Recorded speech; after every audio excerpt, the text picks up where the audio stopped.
Hi, it's Jeff Chalmers here from Discover Double Bass, and we're celebrating International Women's Day 2021, and we're going to feature the work of a fantastic platform, Bassists with Boobs, and I've been joined by the founders. So let's welcome Evangeline Tang, Phoebe Clark, and Yijia. So thanks so much for joining us today. No, you're welcome. It's brilliant to be here. Thanks. Such a privilege. Could you just introduce yourselves and let us know a little bit about who you are and what you're doing? Yeah, so my name is Phoebe, and I'm currently in my third year undergraduate studies at the Royal College of Music. I'm taught by Peter Buckoak, and yeah, I'm hoping to do postgraduate there afterwards as well. Fantastic. Hi, I'm Evangeline, and I'm currently studying my first year master's degree at the Royal Academy of Music. My name is Yijia. I started playing the double bass when I was 15, and I am now in my third year of study at the Royal Birmingham Conservatoire, studying under Tom Martin and Anthony Alcock. Aside from uni work, I do lots of work for String Virtuoso, another platform for double bassists. Excellent. Well, why don't you tell us about Bassists with Boobs? What's the story behind it? What's the mission? Yeah, so the name came about because me and my sister are both bassists, and my mum has always called us Bassists with Boobs. In her mind, it's something to be proud of. It's slightly different. We might not look or feel like the stereotypical double bassist. So for us, it's really about empowerment. And she's always seen it as something we should be proud of. So I think more than anything, Yijia and Evangeline and I all identify as the Bassists with Boobs. And that was how we started it. That was the precedent under which we started. So we all identify as Bassists with Boobs, and we wanted to create a platform which we could empower other people who didn't necessarily feel like they fit into the bass world. Yeah. And how about you, Evangeline? What's the ethos behind the page? Yeah, so it's really great that Phoebe summed it up. It's basically just all about empowerment and really just having a platform to inspire one another. It's really just a community of people. And we're so glad with what the response that we've been getting, because it's just become bigger and bigger. And it's really great that we just see so many of these wonderful underrepresented bassists, and we just really want to put a spotlight on that. When I first had this idea of making this sort of Instagram account, I basically was on Instagram and there was just so many players that I was seeing that were just so great, and I just wanted to kind of put them all in one sort of space and make a sort of, a collection almost of like, hey, look, hey, girls can play too, sort of thing. So yeah, that was the sort of idea behind the whole thing in the very beginning. But now we're just getting onto so many bigger things, not just featuring loads of amazing bass players, but just really doing projects together and talking about different things, different issues, and just all relating to each other so that we all don't feel alone. Do you have anything to add, Yijia? Yeah, I think for all three of us, actually, this whole concept is very new, and I'm sure it is for many other people as well. We're not entirely sure exactly what this platform is. It's not defined, and it's constantly changing. It's extremely new. We've only really just started. We've had it since July. Beginning of July, yeah. So it's really not crazy. been that long, and we're very much open to all kinds of ideas to help us expand it. We're learning all the time, and it's something which we don't want to hide from people. Like, we're going to make mistakes. We don't necessarily, but we think what we're doing so far is good, and we're really happy to help empower all of these people. So who are you representing here? Anyone who identifies as female, non-binary? I wonder if you could speak on that for just a moment. Basically, all of the above. I think anyone who has felt underrepresented, who has looked at a stage full of bassists and think, I don't know if I should be up there. So yeah, there's no limit to it. Boobs or no boobs, we don't care. Everybody's welcome. Everyone's welcome. It's been fantastic though for me. I've really enjoyed just learning about new players. That's the great thing about it. And you featured some wonderful artists. So Phoebe, what about your perception of a double bass player and how it's changing? Maybe you could speak on that for a moment. Yeah, definitely. I think that when you're growing up and you're learning an instrument, to look on a stage of musicians and to see someone that looks like you, it's probably one of the most important things, because otherwise you can't envisage yourself there. And I definitely grew up watching orchestras where I would go, oh my God, it's a female bassist, oh my God. And we shouldn't really have that opinion. We shouldn't really, strive to find that one female bassist, or look, there's one with blonde hair. Like, that's not something which a lot of instrumentalists think. So I think that's where it stems from. I really want to change this vision. I don't want people to look at a section of double bassists and go, I don't fit there. I think that's really sad if you think that. So we want to create this space so that people look at our page and only see themselves and want to be a part of that and don't feel discouraged like at any stage. I think it's time we change that personally. Absolutely. You definitely want to eliminate the element of surprise when you see a balanced section. Yeah, I think if you walked into a concert hall and saw eight female double bassists or 8 female non-binary bassists, you would be surprised. I would be surprised if I saw that nowadays. So it's time we change that. I think even having a balanced section, it's really important. So yeah, I think that's the main thing we'd love to strive for. I think all our lives we've really just been looked at and we only see this one sort of stereotype of how a bass player should look like. And so the rest of us, we kind of feel like we don't really fit in sort of thing. Yeah. And it's really great just seeing the diversity, especially in the last couple of years, just really people just putting their stuff out there. And it's really great to see that everyone, no matter what you look like, no matter what size you are, how strong you are, there's just so many different strengths that you can play to. And that's really important about what we do as well. Yijia, what's one thing that you've learned since starting with Bassists with Boobs? Well, so after we featured Maggie Cox on our page, I went and found the interview that she had with Jason Heath. And they were talking about an article that she co-wrote. And so I got in touch with her to try and get a look at the article. And I read it, and it just opened my eyes to so many things. Firstly, that there are people all over the world already starting to have conversations about gender and, in classical music and in bass sections. And this was kind of a fairly new concept to me. So I was surprised to already see other people having this conversation. And secondly, it really opened my eyes to the possibilities of accidentally promoting toxic masculinity on social media. I mean, nowadays, young people just absorb things on social media like that. It's crazy. And I think bearing that in mind, it's very important that we consider what we as individuals post on social media and also what we promote in our actions on what's on social media, like liking things on Facebook, etc. So with that in mind, I think it's really important that everybody questions what they see on social media. Ask yourself, is this toxic masculinity I see, or is this just, this orchestra promoting their great section of bassists? If you see an all-male bass section, are you seeing 6 to 8 great individual players, or are you seeing someone promoting the concept that an all-male bass section is a great asset to an orchestra? And I think with young people absorbing things so quickly and not entirely registering it, it can very quickly become a scenario where someone sees a photo that they don't necessarily feel like they fit into it.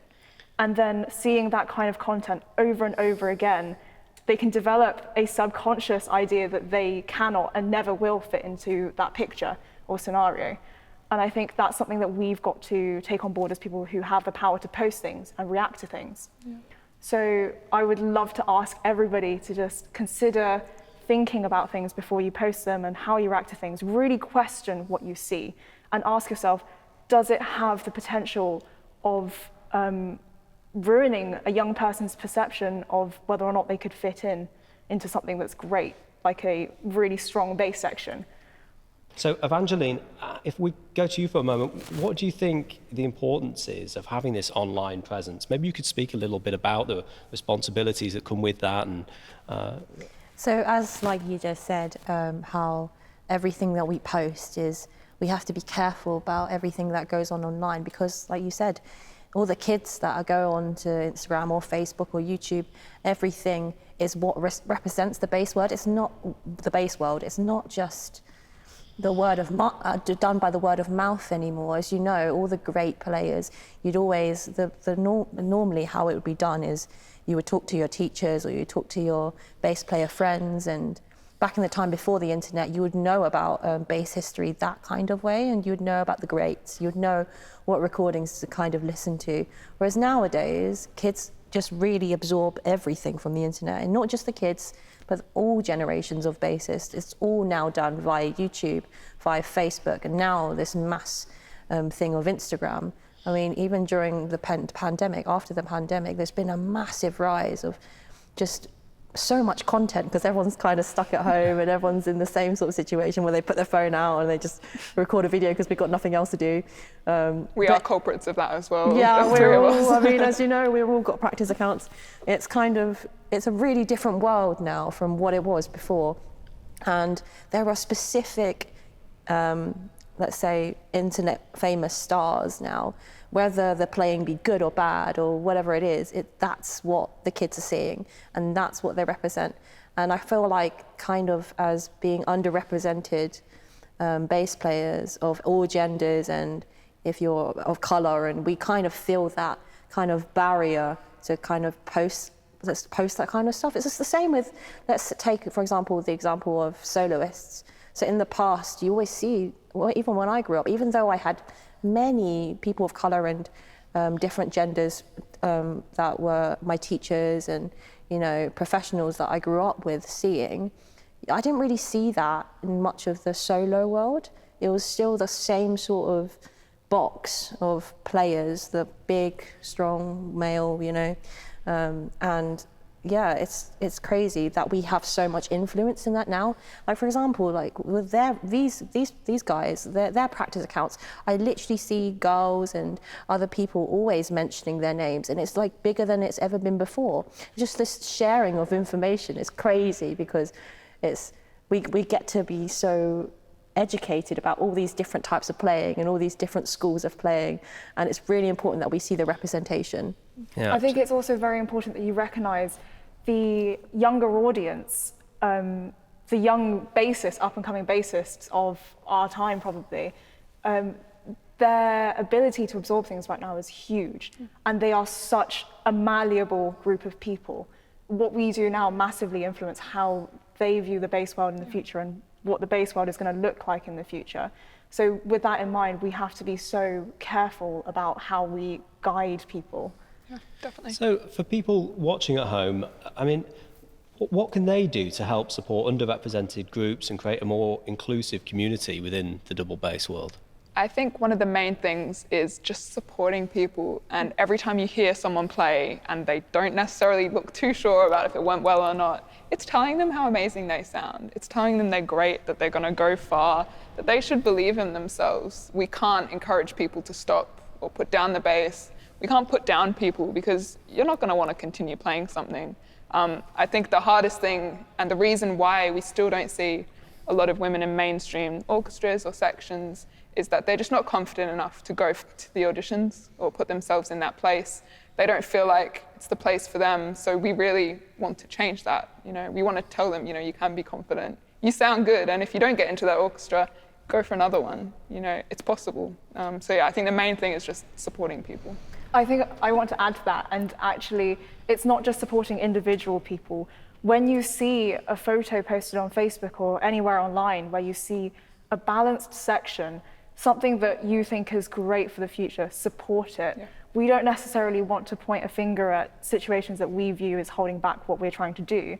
We don't want people to put blame on those scenarios, but rather go about it in a positive way and just promote what we do want to see and make that the norm, actually, 100%. So that you don't notice it like it's a surprise in the future. It's super important that we normalise everything that is what we see, because it is the reality. Actually, when you look at actually in comparison in the real life, in our real life world, like we know that there are so many women players. We know there are so many people of colour that can actually play the bass very well. We just don't tend to see them on stage. So we just don't get the spotlight, that's all. It feels like at the moment it's becoming more of a conversation though. I mean, the ISB had a feature last weekend with future leaders, and it was, you know, superb discussion. And I think we want to make sure it's not just a conversation. We want to make sure that, you know, they're already talking about it a lot in the US as well. They have been for a few years. We just want to make sure it's not just a conversation and that it changes and we make a difference. I think that's it.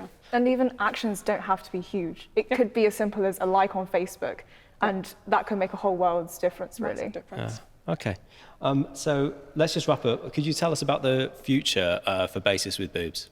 Yeah, so some of the things we'd love to do is in-person recitals once we can all sit next to each other, to get a whole lot of bassists together and make it look normal. We'll all feel really comfortable playing with each other, I think. So that's one of the things.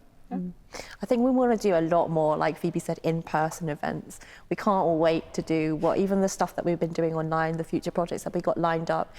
We basically want to do those kind of projects in person. We want to involve even more, not just bass players. We want to involve luthiers. We want to promote women composers. We want to look at the history as well. The history of double bassists who we might not have known of before. We want to kind of go into the education sort of side of things, and just bring out certain even players of the past. There's just so much that we could do with Bassists with Boobs, and it's really cool. I think Bassists with Boobs is it's a journey, really. It's something new in the making. It's not defined, like I said earlier. I think we can do so many things with it. It would help if other people told us, like, we'd love to see this and stuff. So obviously, please, anybody, send in your suggestions.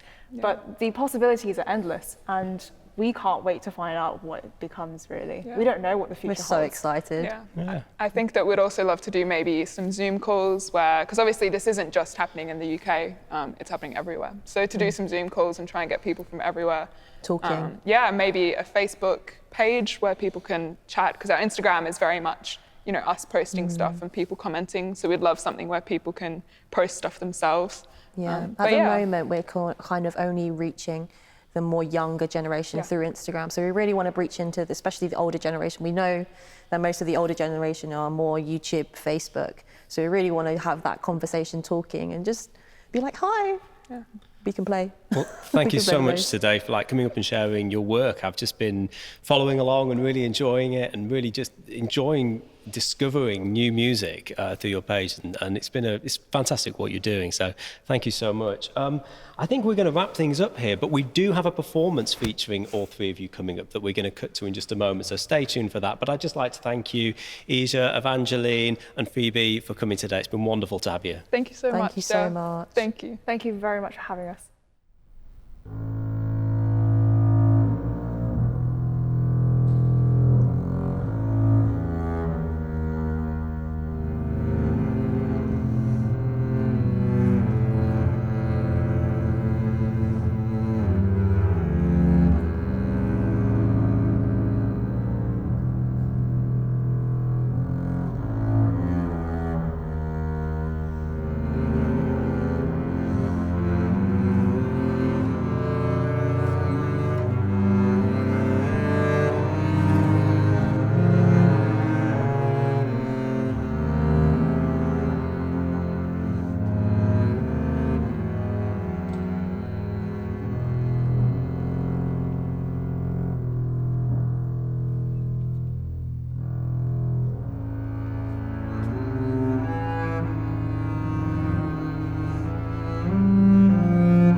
you.